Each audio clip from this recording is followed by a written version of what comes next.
Hello friends, how are you? अस्सलाम वालेकुम दोस्तों, ये वीडियो देखिए। इमरान प्रतापगढ़ी ने राज्यसभा में कैसे सरकार की पोल खोली है, एक एक मुद्दे पे, एक एक मसले पे, चाहे वो किसान का मुद्दा हो, चाहे वो बहन बेटियों का मुद्दा हो, हर मुद्दे पे उन्होंने बहुत ही अच्छी स्पीच दी है और अपने शायराना अंदाज में स्पीच दी है। एक बार ये वीडियो आप लोग जरूर देखें। धन्यवाद। मैं आईना हूं दिखाऊंगा दाग चेहरों के, मैं आईना हूं दिखाऊंगा दाग चेहरों के, जिसे बुरा लगे वो सामने से हट जाए। सभापति महोदय, दुनिया के सबसे बड़े लोकतंत्र का महापर्व चुनाव गुजर चुका है।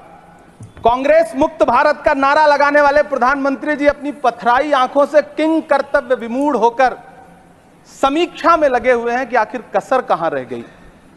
सभापति महोदय, सारे प्रहसन किए गए, भाषाई मर्यादा को तार तार किया गया, एक पूरी कौम को घुसपैठिया पुकारा गया, मछली मंगल सूत्र भैंस से होते हुए मुजरा जैसे शब्दों से भाषणों को सजाया गया, चुने हुए मुख्यमंत्रियों को जेल भेजा गया, महाराष्ट्र में राजनीतिक दलों को तोड़ा गया, उनके सिंबल छीने गए, चाहे वो शिवसेना हो, चाहे वो एनसीपी हो, विपक्ष के सबसे बड़े दल के बैंक अकाउंट को फ्रीज किया गया।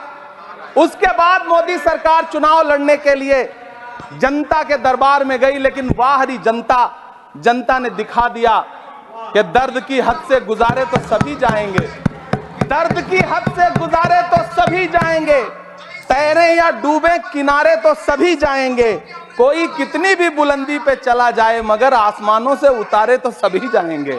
जनता ने दिखा दिया इस देश की। मैं महामहिम राष्ट्रपति महोदया के भाषण पर चर्चा करने के लिए, अभिभाषण पर चर्चा करने के लिए यहां खड़ा हुआ। सरकारी भाषण की मजबूरियां होती हैं, सरकार की तारीफ करनी पड़ती है, लेकिन जिस एक शब्द के इर्द गिर्द पूरा भाषण बुना गया था वो था अमृतकाल। सभापति महोदय, छात्र नौकरी मांगने पर लाठियां खा रहे हैं, 2 जून की रोटी मुहाल है, पेपर लीक ने लाखों छात्रों का भविष्य चौपट कर दिया है और देश को बताया जा रहा है कि अमृतकाल आया है। कभी कभी मेरा मन करता है कि मणिपुर में निर्वस्त्र करके घुमाई गई बेटियों से पूछूं कि अमृतकाल आया है या नहीं आया है। कभी कभी मेरा मन करता है सभापति महोदय कि देश के लिए ओलंपिक लाने वाली बेटियां जो इसी जंतर मंतर पर घसीटी गई, उनसे पूछूं कि अमृतकाल आया है कि नहीं आया है। कभी कभी मेरा मन करता है कि रात के 2 बजे बिना परिवार की मर्जी के हाथरस में जलाई गई उस दलित बिटिया जो बलात्कृत थी, उसको स्वर्ग में संदेशा भेजूं और उससे पूछूं कि आया हुआ अमृतकाल तुम्हें दिख रहा है या नहीं दिख रहा है। कभी कभी मन करता है कि मैं बिल्किस बानो से पूछूं कि देश में आया हुआ अमृतकाल तुम्हें नजर आ रहा है या नहीं आ रहा है। सभापति महोदय, कभी कभी मन करता है कि भीड़ के जरिए लिंच करके मारे गए पहलू खान की 85 साल की दोनों आंखों की अंधी मां से पूछूं कि देश में आया अमृतकाल तुम्हें दिख रहा है या नहीं दिख रहा है। कभी कभी मन करता है कि ईद के कपड़े खरीद कर लौट रहे 17 साल के हाफिज जुनैद से पूछूं, जिसे बल्लभगढ़ में ट्रेन में लिंच करके मार दिया गया, कि अमृतकाल आया है या नहीं आया है। कभी कभी मन करता है नजीब की मां से पूछूं, कभी कभी मन करता है कि तबरेज अंसारी की विधवा से पूछूं, कभी कभी मन करता है कि सहारनपुर के उन 3 बच्चों से पूछूं जिन्हें छत्तीसगढ़ में लिंच करके मार दिया गया।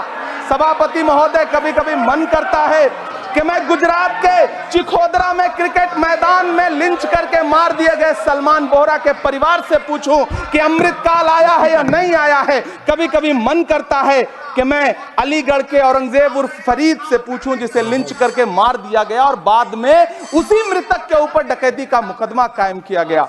सभापति महोदय, ये कैसा अमृतकाल है जिसके अभिभाषण में स्वास्थ्य पर सिर्फ आधे मिनट पर चर्चा हुई। कैंसर के मरीज दिन ब दिन बढ़ रहे हैं, हार्ट अटैक से हंसते खेलते बच्चे जान गंवा रहे हैं, कभी क्रिकेट के मैदान में, कभी जिम में, और इस सरकार के पास स्वास्थ्य पर बात करने के लिए आधा मिनट है। सभापति महोदय, कोविड वैक्सीन को लेकर के लंदन की अदालत से जो तथ्य देश के सामने आए हैं, उन्होंने भय फैला रखा है।